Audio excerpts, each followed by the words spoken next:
Little story about a genie in a bottle. This chappie called Bruce was combing the beach.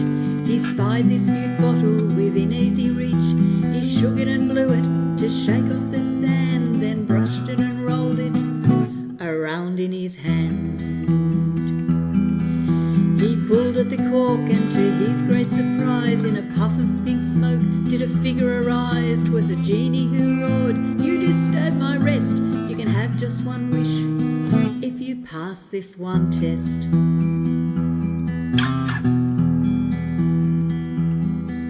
Well, Bruce was just gobsmacked, his eyes open wide. He could not believe this mirage that he spied. He'd heard about bottles containing a fairy, but nothing prepared him for a fairy so hairy.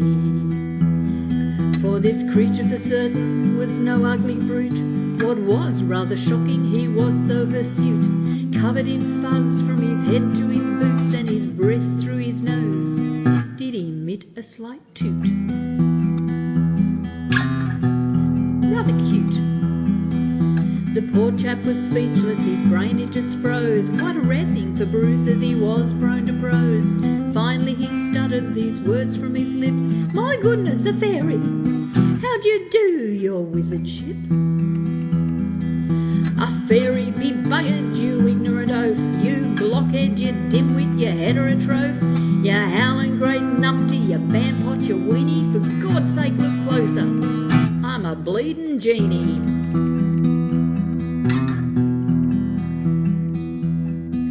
Well, the air had turned blue and Bruce was dismayed. A belligerent fairy, he was truly amazed at such language and spoken so offensively, but rather impressed by his vocabulary.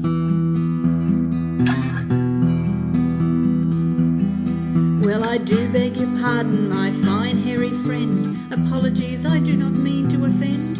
I now know the difference between fairy and genie. I can see you've no wings, they'd not match your bikini."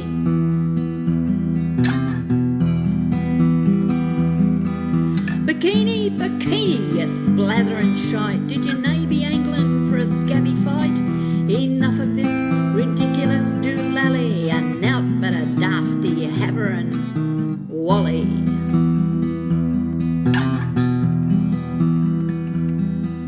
"I say, howled Bruce, no need to be rude.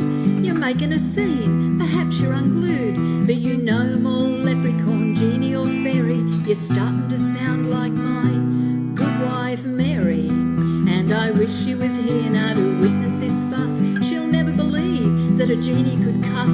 Sufficient to give her a run for her money. If it wasn't so tragic I'd laugh, it'd be funny."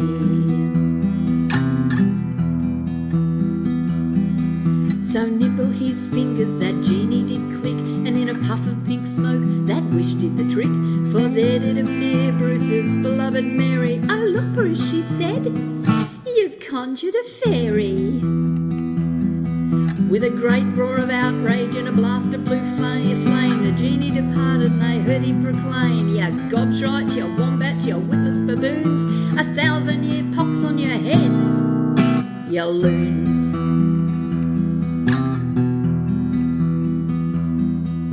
To this day Bruce still laments his great loss, and Mary, of course, still remains very cross. Night and you could have wished for a much better life, while Bruce just wished he'd asked for a silent wife.